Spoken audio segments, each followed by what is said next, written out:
நாம இப்ப இந்த வீடியோல எதை பத்தி பார்க்க போறோம் அப்படின்னா கம்யூனிஸ்ட் இயக்கத்தின் முன்னோடியா இருக்கக்கூடிய ஐயா நல்லக்கண்ணு அவர்களை பத்தி தான் பார்க்க போறோம். நேற்று வந்து பாத்தீங்க அப்படின்னா அவருடைய இரங்கல் செய்தி அப்படின்றது நாடு முழுக்க மிகப்பெரிய ஒரு அதிர்ச்சி அலையை வந்து ஏற்படுத்தியிருக்கு.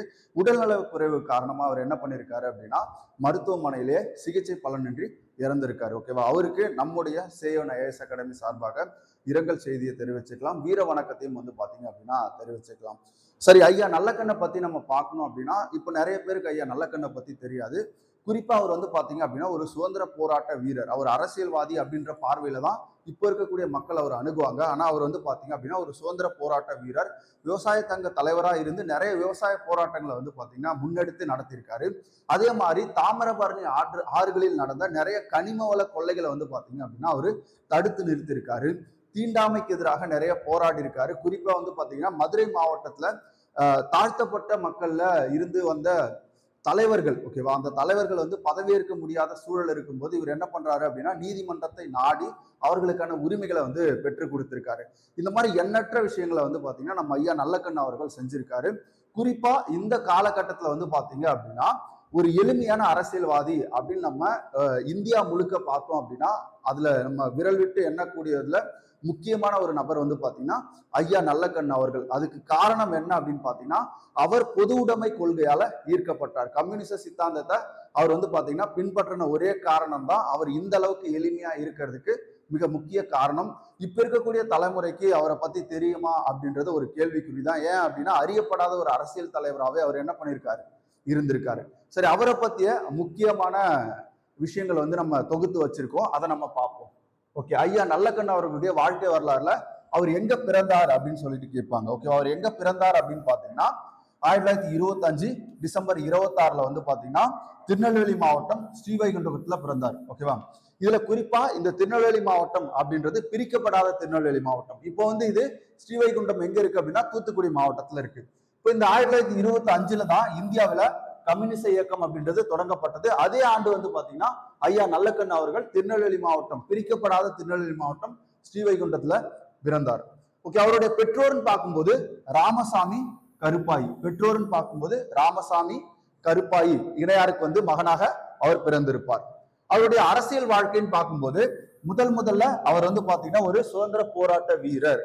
அதுக்கப்புறம் பாத்தீங்க அப்படின்னா விவசாயிகள் போராட்டத்துல மிகப்பெரிய அளவுல பங்கேற்றிருப்பாரு. அது மட்டுமல்ல விவசாய சங்க தலைவராகவும் அவர் பதவி வகிச்சிருப்பாரு. தீண்டாமைக்கு எதிரான நிறைய போராட்டங்களை முன்னெடுத்திருப்பார். குறிப்பா தென் மாவட்டங்கள்ல இவருடைய தீண்டாமைக்கு எதிரான போராட்டம் அப்படின்றது மிகப்பெரிய அளவுல பேசப்பட்ட ஒரு போராட்டமா இருந்தது. அதே மாதிரி கனிமவள கொள்ளைக்கு எதிராகவும் அவர் போராட்டம் நடத்தியிருப்பாரு. அந்த கனிமவள கொள்ளை குறிப்பா வந்து பாத்தீங்கன்னா தாமிரபரணி ஆற்றை ஒட்டிய பகுதிகளில் நிறைய கனிம வளங்கள் வந்து பாத்தீங்கன்னா அகழ்ந்தெடுக்கப்பட்டது. அதை பற்றியான நிறைய போராட்டங்களும் அவர் வந்து நடத்தியிருக்காரு. மக்களோட மக்களா வாழ்ந்த ஒரு எளிமையான அரசியல் தலைவர் தான் ஐயா நல்லக்கண்ணு அவர்கள். ஓகே, பாருங்க, இந்திய சுதந்திர போராட்டம், அதே மாதிரி விவசாயிகள் போராட்டம், தீண்டாமைக்கு எதிரான போராட்டம், இந்த மாதிரி நிறைய போராட்டங்கள்ல அவர் என்ன பண்ணிருக்காரு அப்படின்னா கலந்திருக்காரு. குறிப்பா அவருடைய காலகட்டத்துல 1943 டு 44 அவரால் ஒரு அமைப்பு தொடங்கப்பட்டது. 1943 டு 44 அவரால் ஒரு அமைப்பு தொடங்கப்பட்டது. அந்த அமைப்போட பேர் என்னன்னு கேட்பாங்க, கலை தொண்டர் அமைப்பு.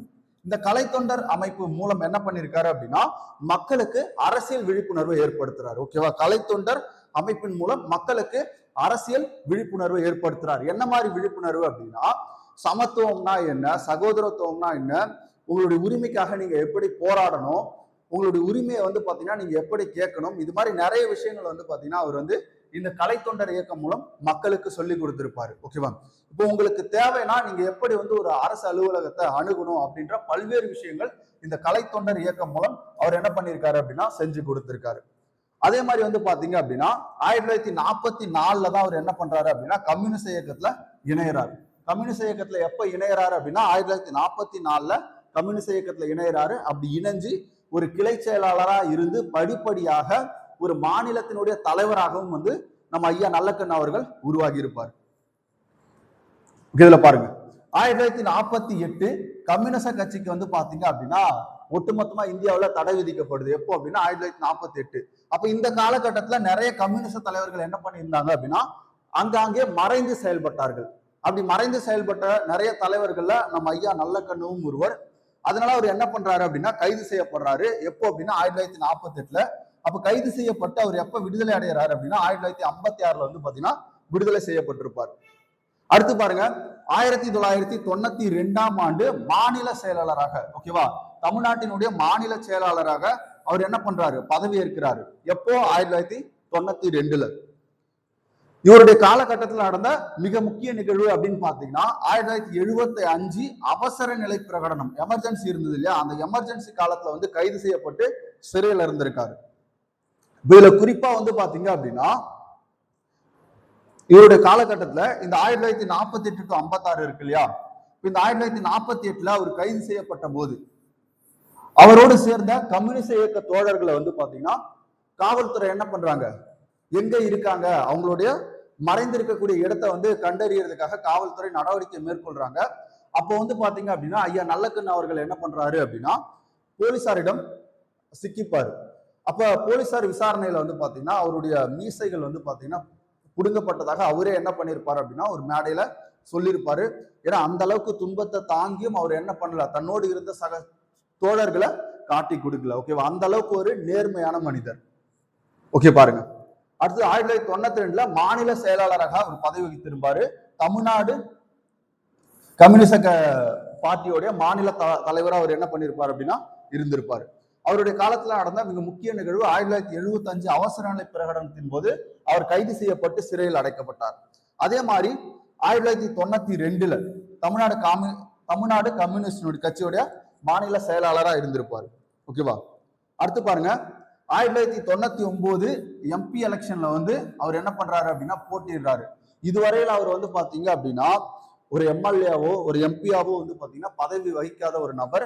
ஆனா என்ன பண்றாருன்னா 1999 கோவை தொகுதியில போட்டிடுறாரு. அப்படி போட்டியிடும் போது அவர் என்ன பண்றாரு, பிஜேபியோடைய ஆப்போசிட் கேண்டிடேட் வந்து பாத்தீங்கன்னா தற்போதைய துணை குடியரசுத் தலைவராக இருக்கக்கூடிய சிபி ராதாகிருஷ்ணன் அப்படின்றவர்கிட்ட தோல்வியை தழுவுறாரு. இவர் வாங்கிய விருதுகள் ஏராளமான விருதுகள் இருக்கு.